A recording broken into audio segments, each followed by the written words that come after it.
Quelle horreur! Il va me tuer! J'ai peur de fermer les yeux. J'ai peur de les ouvrir. Moi, j'ai dit bizarre. Comme c'est bizarre. Vous aimez les films qui font peur? Quel est votre préféré? On regarde des films d'horreur, on prend quelques notes et on se fend la gueule.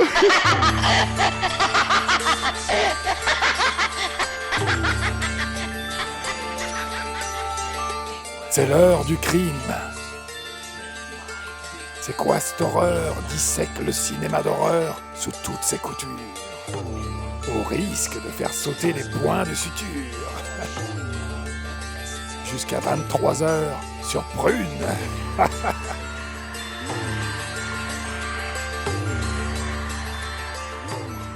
Bonsoir à tous les bipèdes, quadripèdes et autres pèdes qui se sont branchés sur Prune. Nous sommes le 27 mars 2026, vous êtes dans C'est quoi cette horreur et je suis Louise, votre hôte pour ce soir.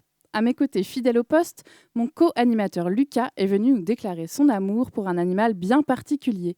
Ce soir, nous ne parlerons ni de l'élégance mystérieuse du chat, ni de la répulsion qu'inspirent les araignées ou les serpents, mais d'une créature qui nous ressemble beaucoup. N'est-ce pas, Lucas ?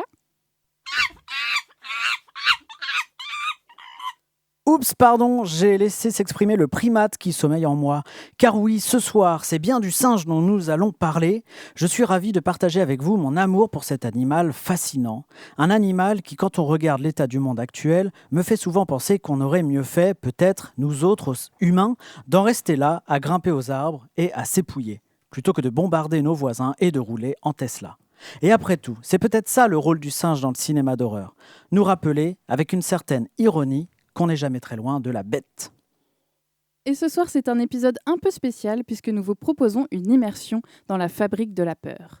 On a profité du tournage du film d'horreur La Cage pour s'infiltrer sur le plateau armé de nos micros et au passage inviter le réalisateur du film dans les studios de Prune. Pour cet épisode spécial singe au cinéma, nous accueillons donc le réalisateur du film La Cage, Victor Seska. Bienvenue dans C'est quoi cette horreur, Victor, comment ça va ? Salut, ça va très bien et vous? Très bien aussi. Merci. On va démarrer cette émission par la traditionnelle autopsie, une sorte de questionnaire de Proust horrifique pour mieux connaître notre invité.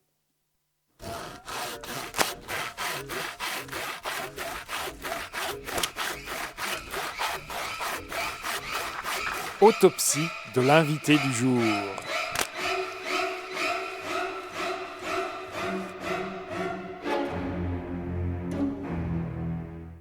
Alors Victor, ton premier souvenir de film d'horreur?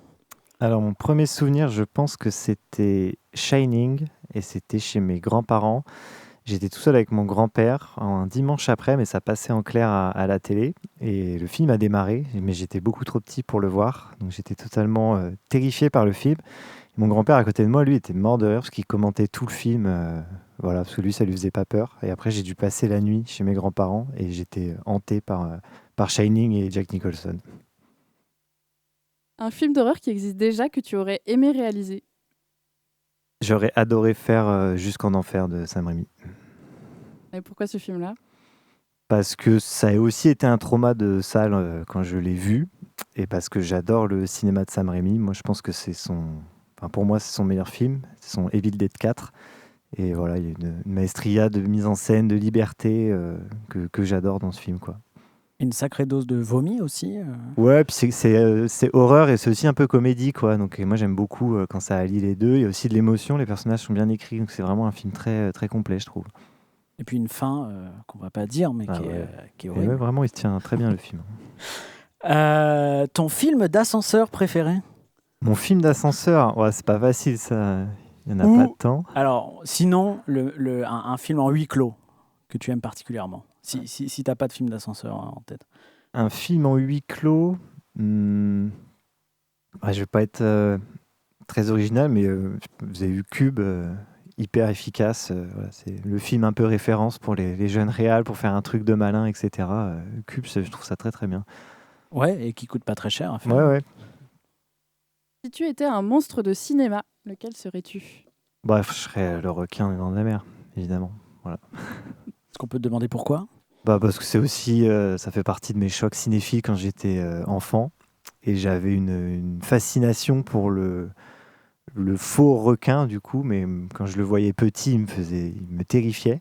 Et j'ai toujours une fascination pour le design de ce requin, même aujourd'hui, et toute l'histoire autour, etc. C'est vraiment quelque chose qui m'a marqué. Bruce.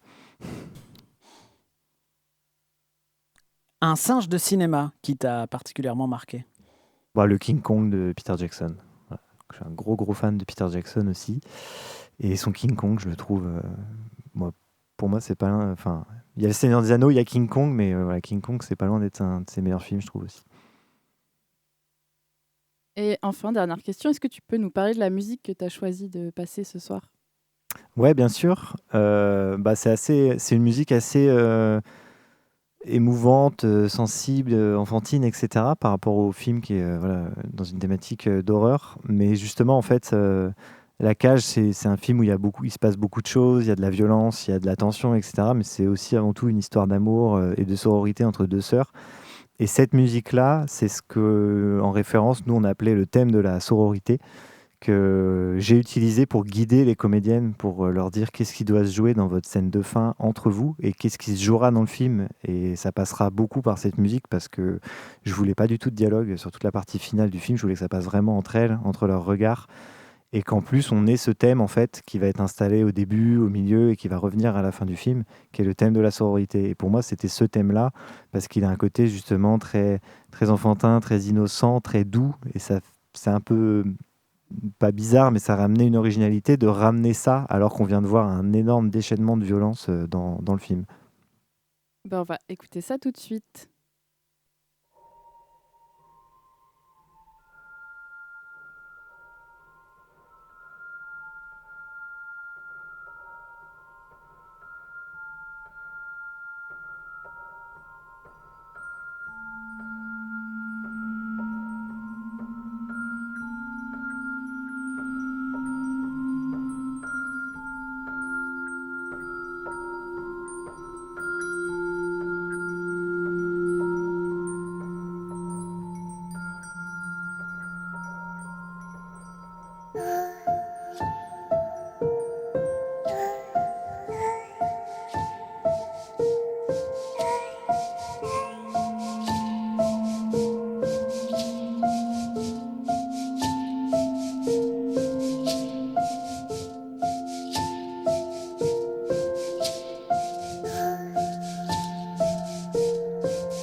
Quel est ton préféré? Si je ne devais choisir qu'un seul film d'horreur, ça serait celui qui m'a fait aimer le cinéma, The Thing de John Carpenter. Un film avec une ambiance angoissante extraordinaire, aux thématiques profondes et très Lovecraftiennes. C'est donc à l'âge de 11 ans, devant cette œuvre, que j'ai compris l'énorme potentiel artistique du cinéma.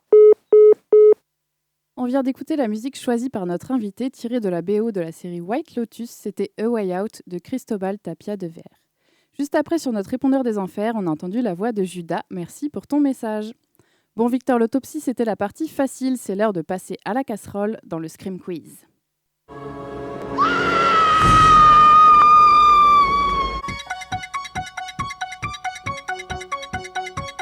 Bonsoir. Nous allons jouer à un jeu. C'est l'heure du Scream Quiz.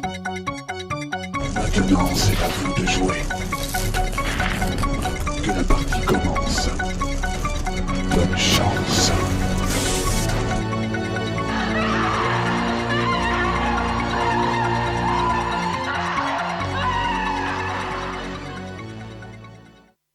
Alors, je rappelle les règles du Scream Quiz. Je vous pose des questions, donc Victor, Louise, vous répondez et toute bonne question provoque un cri. Et pour l'occasion, ce soir, un cri simiesque.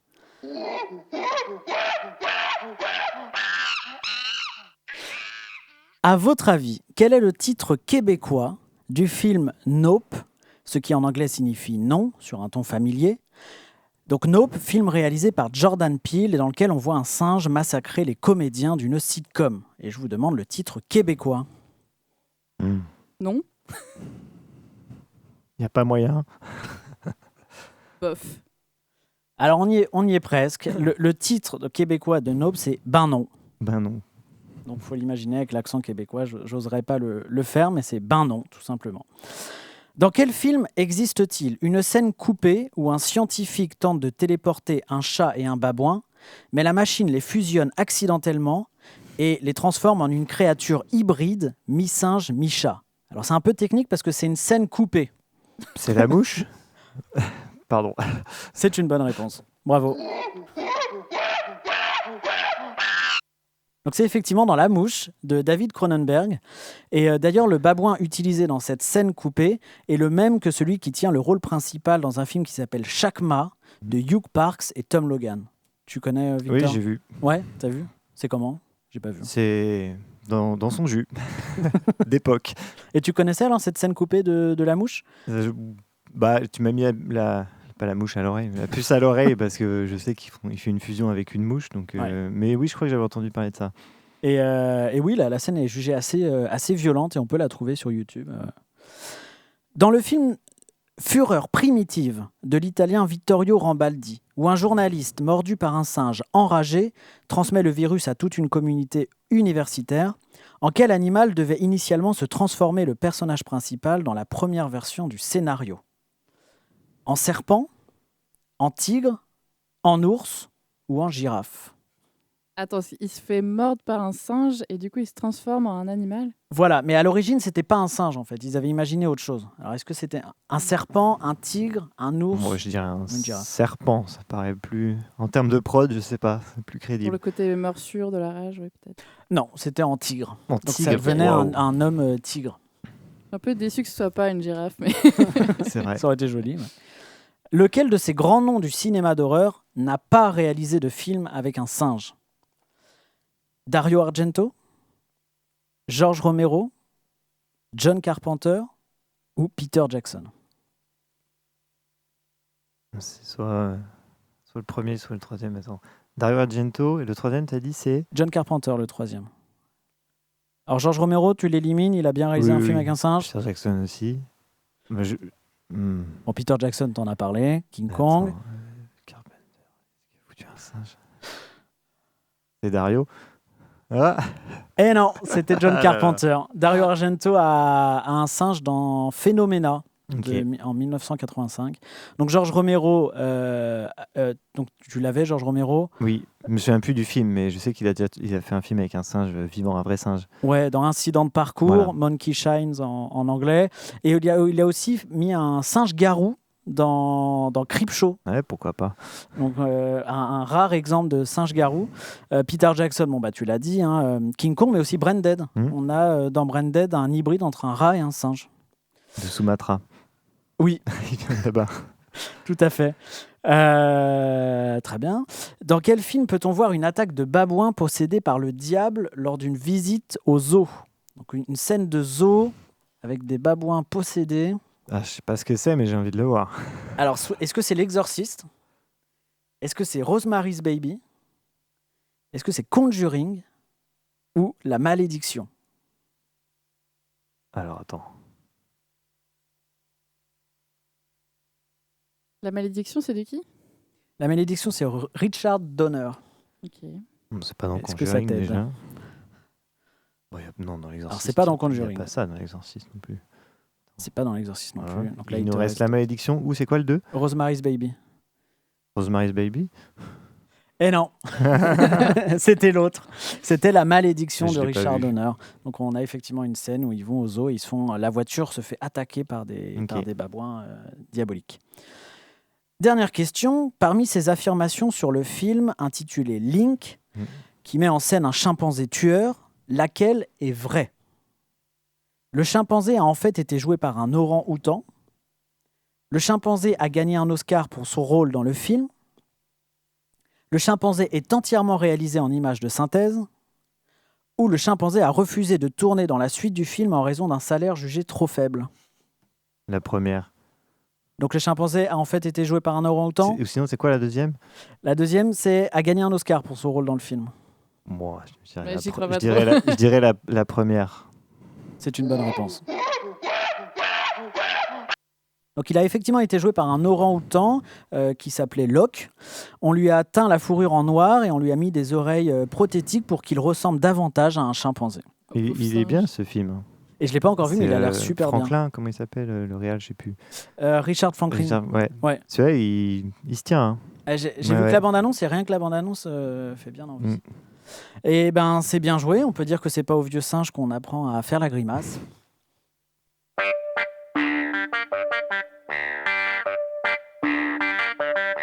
C'était un géant au cœur tendre. Toutes les mères auraient rêvé d'avoir cette créature pour gendre, car il était très bien élevé. Il était le plus fort du monde, mais il n'était pas si féroce. La beauté d'une femme blonde, ça faisait pleurer le colosse. De métier il était gorille, mais il n'aimait pas la baston. Comme moi il aimait les filles, seulement il leur fichait les jetons.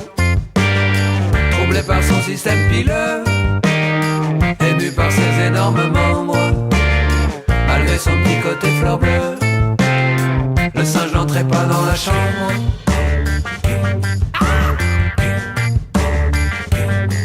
Il avait un cœur d'artichaut, au fond ce n'était qu'un brave type, injustement mis au cachot. Tout le monde le voulait dans l'équipe, il était le plus fort du monde. Nous allions le voir au Grand Rex, mettre une raclée au T-Rex, au sujet de la femme blonde. De métier il était gorille, mais il n'aimait pas la baston. Comme moi il aimait les filles, seulement il leur fichait les jetons. Il était le plus fort du monde, mais il devenait dépressif quand il voyait la femme blonde sortir de derrière un massif. C'était un grand singe au cœur tendre, qui était poli et courtois, ayant de l'amour à revendre. Mais lorsqu'il montait sur le toit, il ne voulait plus redescendre. Il jouait avec les petits avions, c'était pourtant simple à comprendre. Le singe voulait de l'affection, c'était un être très sensible, mais il poussait les grognements. Le dialogue était impossible. Au fond il cherchait sa maman, et c'est au sommet d'un gratte-ciel qu'il la retrouva finalement. Voyant qu'il était aimé d'elle, il put s'en aller tranquillement. De métier il était gorille, mais il n'aimait pas la baston. Comme moi il aimait les filles, seulement il leur fichait les jetons.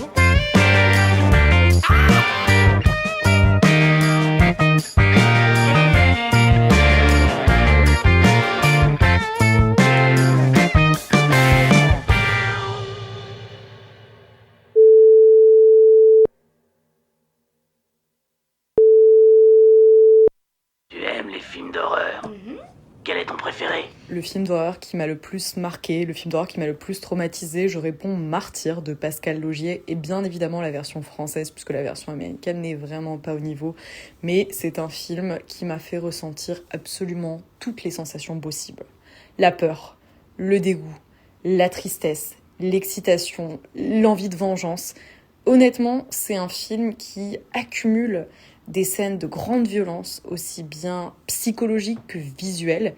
Et c'est un cauchemar, c'est une descente aux enfers. En fait, vous suivez l'histoire de 2 jeunes femmes, de 2 petites filles en fait, adolescentes, qui grandissent en hôpital psychiatrique et un jour, l'une d'entre elles veut aider l'autre à se venger de sa famille de bourreaux et là, tout va basculer dans l'horreur. Et ce film est juste inqualifiable, quoi. On vient d'écouter King Kong de Thomas Fersen ainsi que la voix de Odoreur sur notre répondeur infernal. Merci pour ton message. Vous êtes toujours sur Prune 92 FM dans l'émission C'est quoi cette horreur ? Et ce soir, on parle de singes dans le cinéma d'horreur avec Victor Seska, réalisateur de La Cage. Lucas, en fait, on en voit beaucoup des singes dans le cinéma d'horreur ? Eh bien, aussi niche soit-elle, la figure du singe tueur semble avoir le vent en poupe récemment dans le cinéma d'horreur. Déjà en 2022, dans Nope, ou Ben non, au québécois, on s'en lasse pas, Jordan Peele mettait en scène Gordy, le singe vedette d'une émission de télévision qui massacrait tout un plateau à coups de crocs. Depuis, en 3-4 ans, on a eu droit à la sortie de The Monkey d'Oz Perkins en 2025 et plus récemment encore de Primate, sorti en janvier dernier. 2 films qui ont pour antagoniste principal un singe, dans le premier un singe mécanique, dans le second un singe en chair et en os. Réalisé par Johannes Roberts, Primate a dépassé nos attentes, pourtant bien minces au départ. Le film suit Lucy, une étudiante qui retourne chez elle à Hawaï avec des amis, après avoir passé plusieurs années sur le continent américain. Sur place, elle y retrouve Ben, son demi-frère chimpanzé, adopté et élevé par ses parents. Alors que le singe se montre d'abord très affectif, la situation tourne vite au vinaigre. On découvre que le chimpanzé a été contaminé par la rage. Il devient alors incontrôlable et violent, et les amis vont devoir passer la nuit à survivre à ses attaques. Il en résulte un film d'horreur honnête et efficace, qui parvient à rendre particulièrement palpable la présence du singe, pour lequel on ressent autant d'empathie que de terreur. Car s'il se transforme en bête enragée, on n'oublie jamais le gentil animal qu'il était au départ. Et surtout, le film évite le pathos facile et assume de faire du singe un véritable antagoniste. Les chimpanzés, je vous jure, mignons et câlins, jusqu'au jour où... Si on remonte un peu plus loin, le cinéma fantastique et de science-fiction s'était déjà emparé du sujet avec des œuvres de grande envergure comme King Kong ou La planète des singes. Le singe y incarne alors bien plus qu'une simple créature. Il devient un miroir déformant de l'humanité, une figure à la fois tragique et inquiétante, capable d'un côté de nous annihiler, de l'autre de nous dominer. Une figure qui interroge notre rapport à la civilisation, à la violence et à notre propre animalité. Dans l'horreur, le singe, qu'il soit cobaye de laboratoire ou intégré dans nos foyers, constitue une menace plus réaliste, plus domestique et donc plus troublante. Dans la littérature, Edgar Allan Poe en faisait déjà une bête humaine dans sa nouvelle « Double assassinat dans la rue Morgue » en 1841. Une autre œuvre fondatrice achèvera de faire du singe un objet de terreur. La nouvelle, simplement intitulée « Le singe », publiée en 1980 et écrite par Stephen King.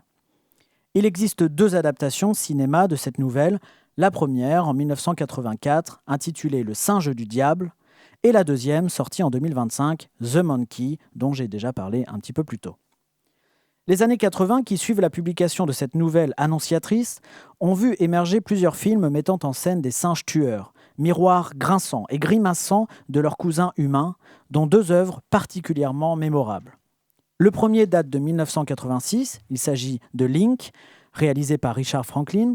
Le film raconte l'histoire d'une étudiante en zoologie invitée dans un manoir isolé pour assister un professeur de primatologie dans ses expériences sur des chimpanzés. Et évidemment, rien ne va se passer comme prévu. Le deuxième, Incident de parcours, sorti en 1988, est réalisé par le grand George Romero, connu entre autres pour ses films de zombies. On y suit un homme paraplégique assisté par Ella, un petit capucin tout mimi, dressé pour l'aider au quotidien, mais qui finira par tuer tout l'entourage du paraplégique.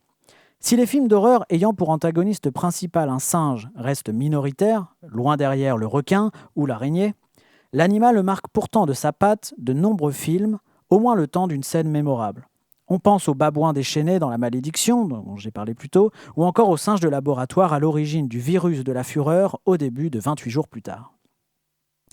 Les films d'horreur nous apprennent une chose. On a beau domestiquer les singes, leur apprendre à communiquer, leur faire porter des t-shirts, ils restent fondamentalement imprévisibles. Leur nature animale n'est jamais bien loin, toujours prête à ressurgir. Et qu'y a-t-il de plus terrifiant qu'un animal mignon, si proche de nous, qui se transforme soudain en bête déchaînée, prête à nous arracher le visage, comme le rappellent de malheureux faits divers. Son appel à la police, vous l'avez écouté. On entend ses amis hurler pendant que son chimpanzé se déchaîne sur elle. Et il lui aurait dévoré le visage après le lui avoir arraché. Si l'homme est capable de toutes sortes de singeries, le singe, lui, à force d'être le jouet des hommes, peut se montrer capable des pires atrocités. Une morale que le cinéma d'horreur applique volontiers à tous les animaux. Et toi, Victor, est-ce que certains de ces films t'ont inspiré dans la préparation du tien, de La Cage ? Alors, pour être honnête avec vous, l'idée de base vient de Nope, tout à fait. Quand j'ai vu Nope, le film a des qualités et des défauts, mais quand j'ai vu cette scène avec le singe sur le plateau de télé, j'ai été ultra impressionné de la mise en scène de la scène. Et ça m'a fait revenir en tête la figure du singe. Et c'est de là qu'est partie cette espèce d'envie de travailler comme ça avec un singe. Et donc, où est-ce qu'il pourrait être, comment il pourrait se trouver ici, pourquoi il y aurait un singe, où est-ce que c'est le pire endroit pour se retrouver bloqué avec un singe. Je me dis, pourquoi pas dans un ascenseur. Et puis après, décrire tous les personnages autour, pourquoi on est dans cet ascenseur, etc. Et c'est comme ça qu'est née La Cage, vraiment de la base. C'était une période où j'étais en recherche d'idées comme ça, et en voyant le film, il y a eu des connexions qui se sont faites entre plein de trucs dans mon cerveau, et c'est pour ça que je me suis lancé dans ce projet titanesque. Il y a d'autres films de singes que tu as regardés avant de faire ton film ou pas spécialement ? Ouais, j'ai revu la scène d'intro, j'ai revu 20 jours plus tard, en effet, la scène est très courte, hein, mais assez efficace. Après, j'ai revu tous les Planètes des singes, mais les récents, avec Andy Serkis en César. J'ai revu King Kong, après j'ai vu un peu les classiques Link et Shakma. J'ai pas vu Primate parce que c'est sorti pendant qu'on tournait le film, voilà. Je l'ai vu après, quoi, coïncidence, et voilà.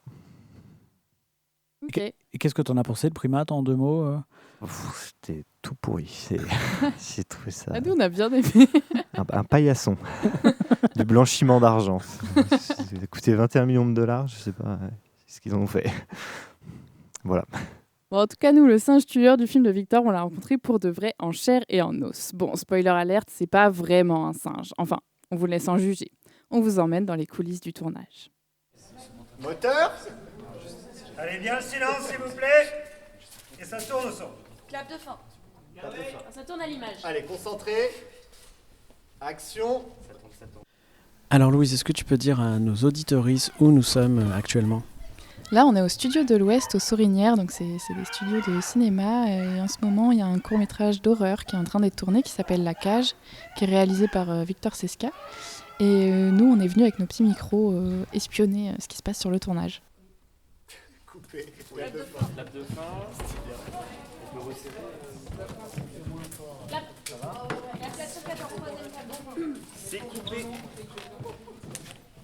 On vient d'assister au tournage d'une séquence d'action, donc une dispute assez tendue. Là, on va retourner sur le plateau et on va prendre quelques témoignages de l'équipe. Tu vois, quand tu m'as mordu, je fais ah, elle part. Mais là, t'as vu, t'as retiré un tout petit peu trop tôt, j'ai pas eu le temps de mordre. Okay. Tiens, je te la montre. D'accord. Regarde. Tu vas voir, j'ai. Pour moi, celle-là est moins bien que celle d'avant. Je pense que tu seras d'accord. Est-ce que tu veux de Le début est très bien par contre.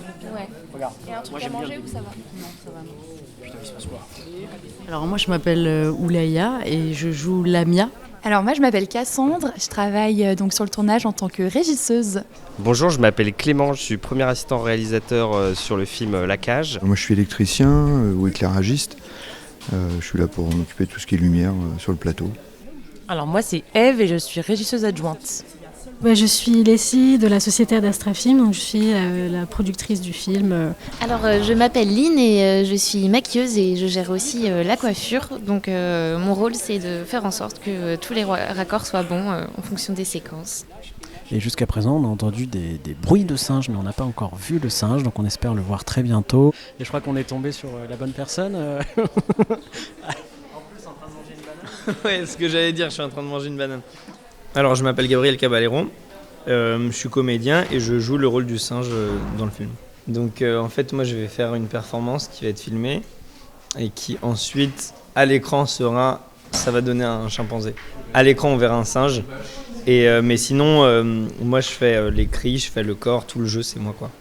Et est-ce qu'il y a un défi que tu appréhendes particulièrement sur ce tournage, une journée particulière? Je trouve que la grosse difficulté, c'est d'être crédible en singe en n'étant pas là longtemps. Parce que du coup, le singe, on le voit pas tant que ça dans le film. Mais en fait, c'est beaucoup plus facile d'être crédible en singe sur 30 secondes que sur 1 seconde et demie, tu vois. Et donc je trouve que le gros défi, il est là, c'est d'être tellement convaincant qu'en fait, même en 1 seconde, on voit que c'est un singe et on y croit, quoi. Alors moi, je m'appelle Oulaya et je joue Lamia. On vient de faire une scène de grosse bagarre, donc c'est physique, mais non, c'est super beau ce qu'ils ont fait à la déco. Et alors, est-ce qu'il y a un défi particulier à relever sur ce tournage? Est-ce qu'il y a quelque chose que tu appréhendes ou au contraire que tu as hâte de tourner en particulier? En tant qu'acteur, c'est dur de jouer en studio sur des fonds verts imaginés parce que c'est pas forcément... Parce qu'il faut tout imaginer dans sa tête et des fois c'est dur, la peur comme sentiment, c'est très dur à jouer par exemple quand il n'y a pas de menace. Donc non, c'est plus un vrai challenge. C'est un vrai challenge. Pour moi, le défi de ce film, au-delà de l'ascenseur, qui est un gros défi, c'est le singe. C'est vraiment la base du film.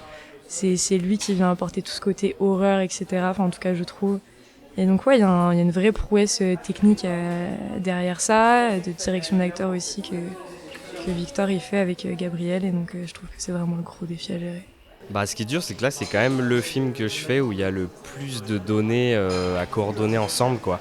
Il y a énormément de choses à prendre en charge entre le make-up, le maquillage. Il y a quand même un singe, quoi. C'est quand même une donnée importante. Tu vois, ça reste un huis clos dans un décor qui est faux et dans un espace hyper confiné avec 5 personnes. Il y a de la cascade, il y a du singe, il y a du make-up, il y a du sang, il y a des oreilles arrachées. Enfin voilà, c'est beaucoup de données. Est-ce que c'est facile de financer un tel projet? Comment ça s'est passé en termes de recherche de financement? Alors c'est vrai que c'était un peu compliqué parce que tous les financements traditionnels, c'est pas spécialement le genre de projet qui soutiennent. Parce que là on est quand même dans du genre assumé, même si c'est vrai que le genre a un certain essor depuis ces dernières années. Et en plus de ça, c'est vrai que c'était un projet, je pense, qui pouvait faire peur aux financiers parce que les ambitions artistiques étaient assez énormes, il y avait beaucoup de challenges. Et aussi, il y avait tout le défi VFX. Donc c'est vrai que pour un court-métrage où souvent c'est difficile de trouver un budget assez élevé, ça pouvait aussi faire peur quant à vraiment la réalisation et l'aboutissement de ce projet. Et est-ce que le cinéma de genre, c'est quelque chose qui te plaît? Est-ce que tu as déjà eu l'occasion de travailler dessus? Comment c'est de travailler sur un film de genre? Franchement, c'est top. On a vraiment pas mal de liberté aussi artistique quand même. Donc on peut avoir des choses qu'on ne peut pas avoir dans des tournages un petit peu plus classiques. Donc en général, on s'amuse bien. Il y a de belles idées et du coup, c'est cool de les mettre de donner vie à ces idées-là, quoi. Et puis finalement, moi j'adore les animaux depuis toujours et ça me passionne vraiment et je trouve que travailler un singe, ça nous apprend beaucoup sur notre humanité, sur ce qui fait de nous des humains. Parce que en fait, du coup, j'ai regardé énormément de documentaires, de vidéos de singes et tout. Et en fait, tu te rends compte que c'est vraiment des humains sans les codes sociaux, enfin en tout cas avec d'autres codes. Et que du coup, en les regardant, on voit ce que nous on fait différemment, pourquoi on le fait différemment. Donc ça nous apprend beaucoup sur nous aussi de s'intéresser à eux, quoi. Merci, on va te laisser finir ta banane et on te souhaite un bon tournage. Merci beaucoup. On vient d'écouter du coup le reportage qu'on a réalisé sur le tournage de ton film, Victor. Qu'est-ce que ça fait de réentendre les voix de l'équipe, l'ambiance du plateau, etc. Écoute, c'est émouvant. On y était il y a 2 mois, quoi. C'était il n'y a pas si longtemps, en même temps ça me paraît tellement loin. Mais non, c'était super d'entendre tout le monde. Puis, j'étais pas au courant de toutes ces conversations. Donc, oui, t'étais très dans ta scène. Dans mon tunnel, dans ma cage. Exactement. En tout cas, nous, on a trouvé ça vraiment hyper intéressant d'observer l'atelier de fabrication de la peur, voir les coulisses d'un tournage. Ça nous a quand même donné l'impression que le cinéma de genre, c'est vraiment beaucoup de défis. On entend les gens dans le reportage parler de plein de défis différents. Toi, tu dirais que ça a été quoi pour toi le plus gros défi sur ce film? Le plus gros défi, je pense que c'est un défi global où vu que tu as des challenges à chaque département, que ce soit au niveau de la déco, des effets spéciaux, du casting, du son en fait. Le plus gros défi, ça a été d'emmener et de convaincre tout le monde qu'on peut le faire, que c'est possible. Le plus gros défi, ça a été, la productrice en parle un peu aussi, de rendre ça possible, je pense, parce que les financements sont très très frileux. Elle a expliqué pourquoi dans le reportage. Et moi, je voulais quand même faire le film, donc il a fallu trouver d'autres biais, d'autres manières de financer, plus via du financement privé, etc. Donc ça a vraiment été rendre ça possible. Mais voilà, après, c'est aussi ce qui fait que les gens te suivent, en fait. C'est que tu viens les chercher avec un projet où ils se disent, c'est pas quelque chose que je fais tous les jours. Il y a du challenge et j'ai envie d'en faire partie, quoi. Et je pense j'espère, c'est ce qui paiera à la fin si le film est à la hauteur de ce que j'espère. Et comment justement tu as réussi à convaincre tous ces gens de te suivre? Ça a été quoi pour toi le déclencheur qui a convaincu? L'équipe, déjà il y a des gens avec qui je travaillais depuis longtemps, tu vois, des gens avec qui on a fait l'école ensemble, qui étaient sur mes autres cours. Et puis après pour les nouveaux, tu vois, les comédiens notamment, etc. C'est surtout des rencontres en fait. Et moi maintenant je sais que dans mes équipes je travaille qu'avec des gens qui sont avant tout passionnés. Et c'est ce qui fait vraiment le tri avec les gens avec qui je travaille. Et tous les comédiens qui étaient sur ce film, c'est des vrais passionnés, c'est des cinéphiles, c'est des fous et des folles du bus de leur taf en fait. Mais on est tous comme ça sur ce film. Et c'est ce qui fait la différence. Et du coup, quand tu commences à discuter avec eux, ils voient que tu es habité, que tu fais pas ça par hobby ou même par passion. Tu fais ça parce que tu n'as pas le choix en fait. C'est ta drogue, etc. Et donc ils y vont, ils te font confiance.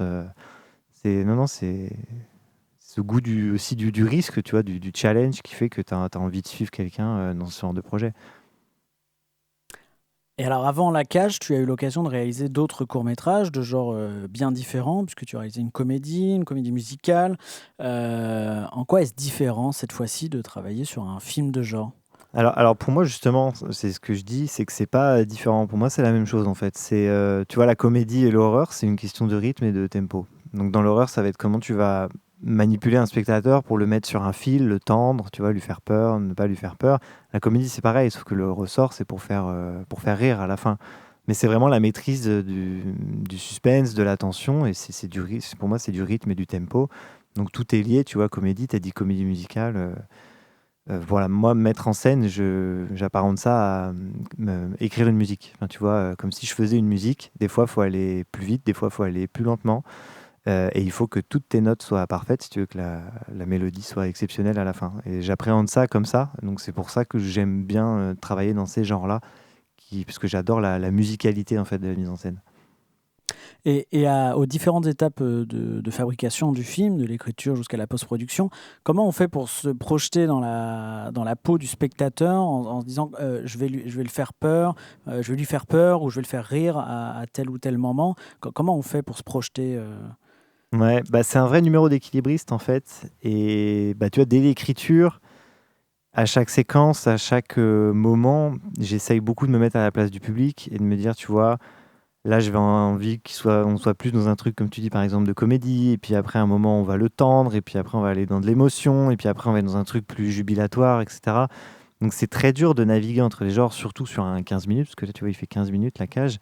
C'est très, très dur. Mais moi, je trouve que c'est ce qui est le plus payant dans les bons films d'horreur. Tu vois, on citait Sam Raimi. Je trouve qu'il est très fort pour faire ça. Où des fois, tu vas rire. Des fois, tu vas être tendu. Des fois, tu vas avoir peur. Des fois, tu vas être ému. Ou même, tu vois, il y a un peu ça dans Évanoui. Et ouais, je sais plus, c'était quoi ta question, je divague. Si, c'était ça, c'était comment on crée l'émotion. Et alors j'ai l'impression que toi tu détaches pas en fait l'humour de la peur. Est-ce que tu te serais vu faire un film purement horrifique par exemple ? Non, j'aurais beaucoup de mal à faire un film full premier degré en fait, parce que j'ai toujours cet aspect un peu comique, cynique, comédie noire qui fait partie de moi et de ma personnalité. Et je trouve que en fait, quand ton spectateur est le plus tendu, c'est là où tu peux encore plus le manipuler avec de l'humour, tu vois. Et je trouve ça, par exemple, dans Vermine, ça marche vachement bien, où des fois, tu es très tendu et tu as justement le personnage de Jérôme Niel qui, à un moment, va ramener une vanne et ça te permet d'ouvrir la fenêtre parce que tu es tendu. Dans Évanoui, il y a vachement ça aussi. Et c'est hyper agréable si vous voyez ces films dans des salles pleines, en fait. Les gens, tu sens la tension et t'aimes bien ces petites bouffées d'air frais avec de ramener un peu de comédie. Je trouve que ça renforce le film et le genre, quoi. C'est vrai qu'en revoyant Vermine, à chaque fois, moi, quand je l'ai revu, je me suis dit ah oui, j'ai hâte de voir ces moments de peur et ces moments de rire. Ça rend presque le film doublement riche. Tout à fait. Moi, je voulais revenir un peu sur la figure du singe, parce qu'après tout, on fait une émission spéciale singe. Oui. Donc, tu nous as parlé de la scène de Nope qui t'a inspiré, mais qu'est-ce qui, toi, t'a intéressé justement dans cet animal du singe? Pourquoi cet animal-là, justement? En fait, ce que j'adore, c'est que, comme dit Gabriel dans le podcast, dans votre reportage, c'est un animal qui est le plus proche de l'homme. On dit qu'on est à 98 ou 99%.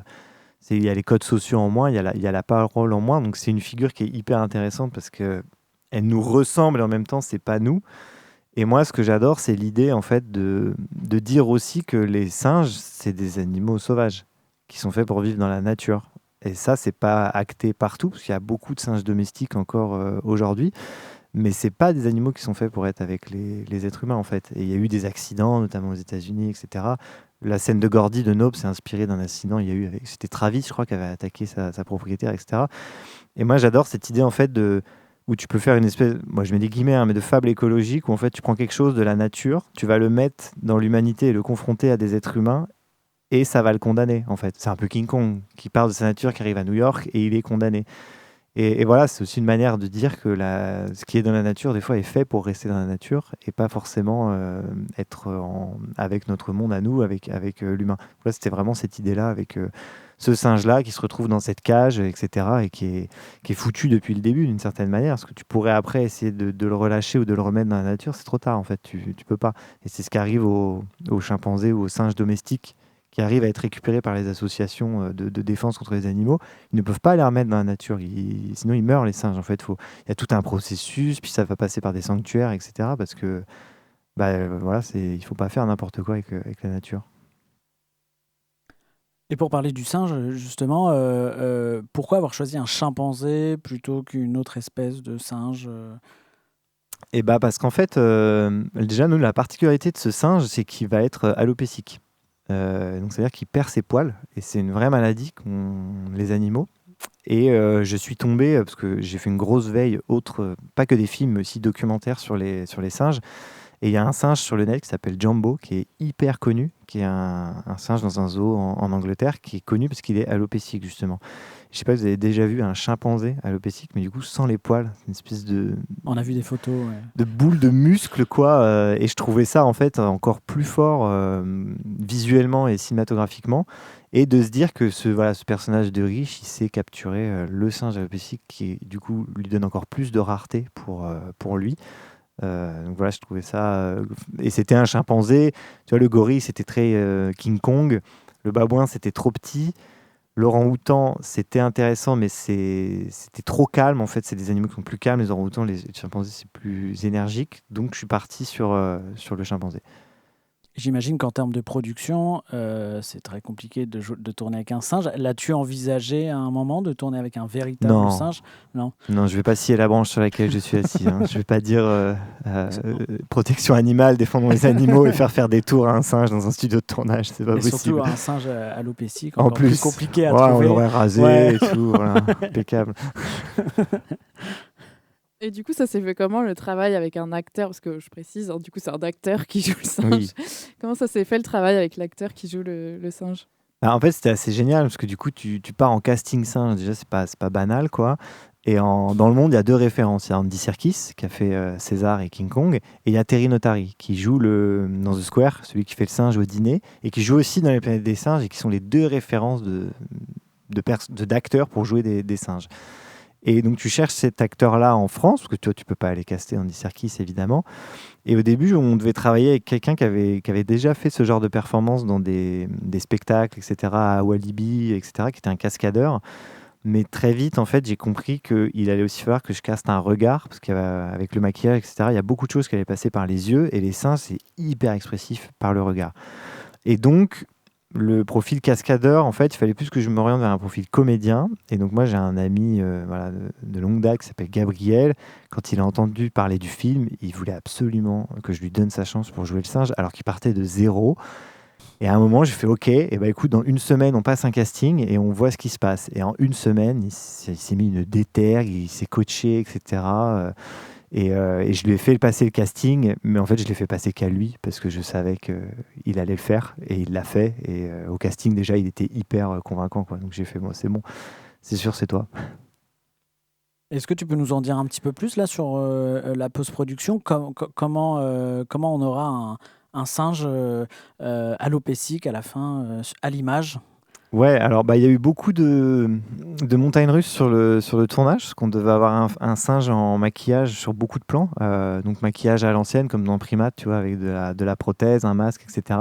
Ça n'a pas été possible suite à des péripéties de tournage, et donc on est revenu sur une solution entièrement en VFX.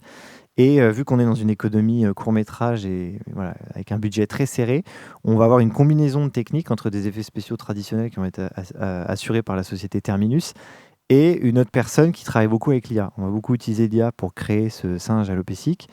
Mais attention, c'est pas en claque des doigts, il y a le singe. C'est déjà, on part de la performance de notre comédien, on part d'un décor, on parle de plein de choses tournées.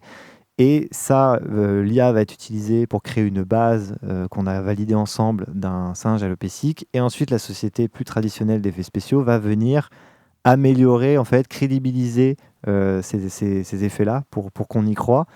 Et c'est en travaillant comme ça ensemble aussi qu'on peut rentrer, nous, dans un budget de court-métrage. Parce que si on faisait de la motion capture traditionnelle, ça existe depuis longtemps, la motion capture, mais ça reste très coûteux. Donc pour nous, c'est un peu mais c'est aussi de la recherche et développement, parce que c'est un peu une nouveauté de le faire aussi pousser l'intelligence artificielle pour du cinéma. Donc c'est un peu l'aventure. Voilà, chaque plan où on voit ce singe est un défi, va être un défi. Alors, on a hâte de voir le résultat. En tout cas, là, t'en es où là de la post-production Là, on est en montage image. On a, je pense, tu as peut-être un montage où on a 60-70% du montage image. Pour l'instant, ça a été remis un peu en stand-by parce qu'il nous manque encore des financements. Et on espère vite pouvoir relancer le montage image. En parallèle, il faut aussi qu'on arrive à lancer le travail du son, parce que le travail du son va être, je pense, même plus long sur ce film que le travail du montage image. Tellement déjà, les codes du genre, le son joue beaucoup. Et puis donner vie à ce singe, parce qu'évidemment, on ne va pas prendre le comédien qui imite le singe. Donner vie à cet ascenseur qui était un faux en studio. Et puis après, à tous les effets qu'il y a de cascade, de baston, de sang, d'ambiance, de musique. Voilà, moi, c'est pour ça que j'adore le cinéma de Sam Raimi, parce que je trouve que ces films, au niveau du son, ils ont un travail qui est totalement fou, quoi. Mais ça demande, c'est un travail d'orfèvrerie où vraiment c'est seconde par seconde, tu te dis comment le film, il va la musicalité de la mise en scène, comment il va résonner dans tes oreilles et il va sonner. Donc voilà, j'espère le sortir pour septembre, octobre, quoi, à la rentrée. Okay, j'avais demandé c'est quoi l'ambition du film, où est-ce qu'on va pouvoir le voir, où est-ce que tu espères qu'on puisse le voir? Va y avoir une série d'avant-premières. Il y en a une qui commencera à Paris. Il y en aura une ici à Nantes, au Pôle Sud, parce qu'ils étaient partenaires du projet. Il y en aura une à Saint-Gilles-Croix-de-Vie aussi, parce que voilà, moi je suis de Saint-Jean-de-Mont juste à côté, et Saint-Gilles, là où j'avais fait mon dernier film, Fortissimo, nous a soutenus pour celui-ci aussi. Et il y en aura une... il y aura 3 avant-premières. Et le film sera projeté avec le making-of. Parce c'est un sacré making-of sur comment on a fait ce film, qui est même en train de devenir une espèce de documentaire. Et après, ce sera circuit festival, évidemment, donc festival thématique genre. J'espère vraiment faire les plus importants, etc. Et puis on espère une diffusion télé via un achat, peut-être Canal, ou voilà, une chaîne qui aime bien diffuser du genre aussi. Ok, merci en tout cas d'avoir répondu à nos questions. On arrive presque à la fin de cette émission, mais on ne voulait pas vous quitter sans vous ouvrir notre cœur. Ah, commissaire, le type qui a fait ça est un maniaque. J'espère que vous avez le cœur bien accroché parce que c'est une véritable boucherie à l'intérieur. À cœur ouvert, le coup de cœur de l'équipe.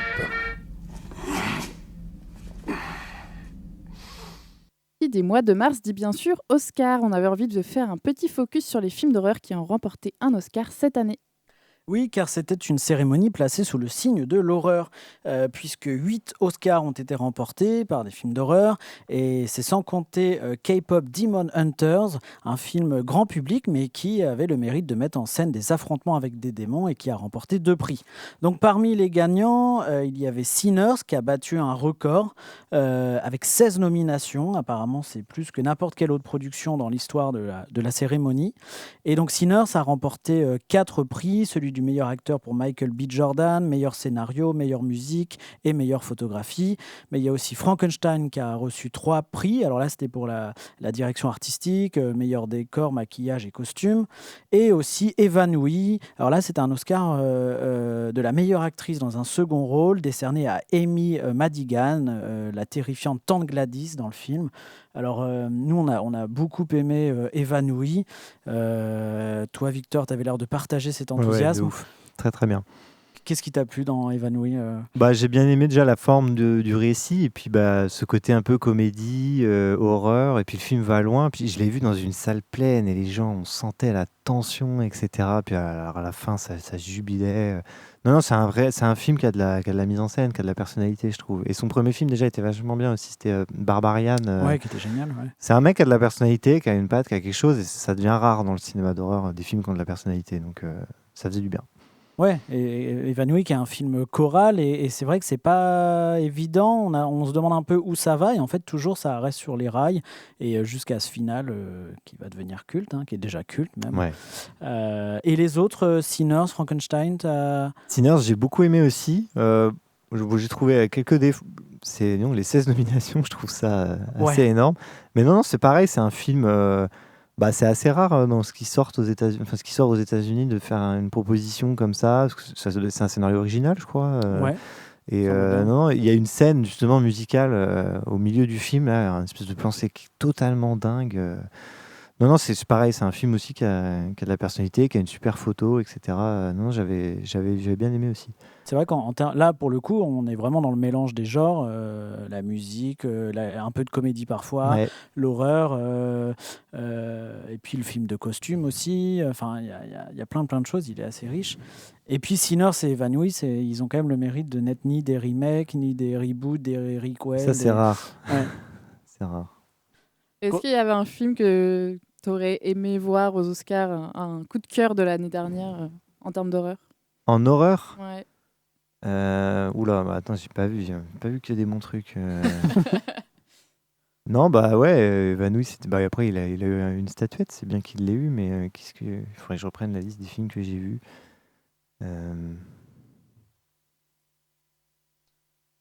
Je ne sais plus, l'année dernière.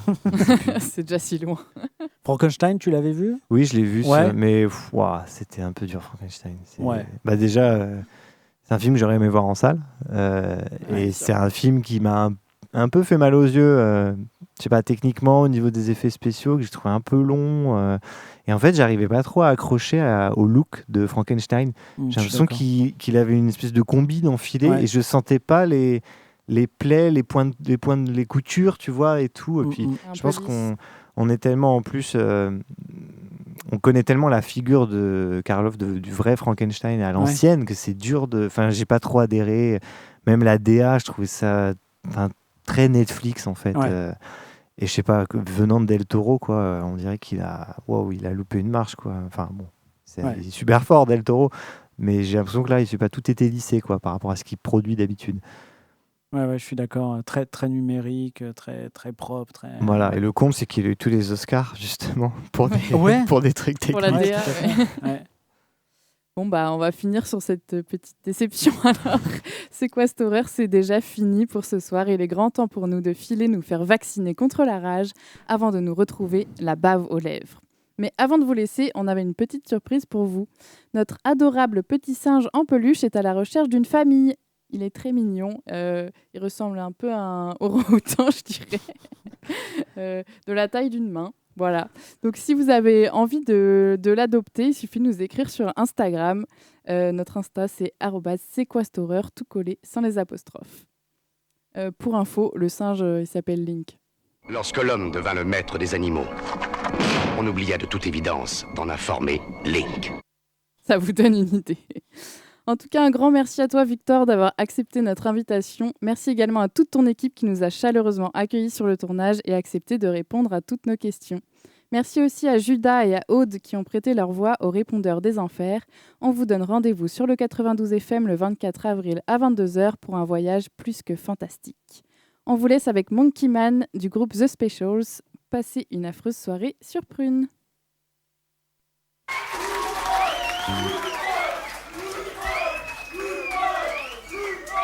This one is for all the bouncers. Big monkey man.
J'ai vraiment cru qu'il allait m'attaquer.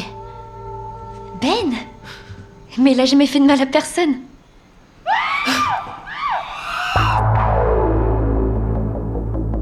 Cet affreux cauchemar est terminé. Il ne peut plus rien. Nous arrivons d'affreux maintenant.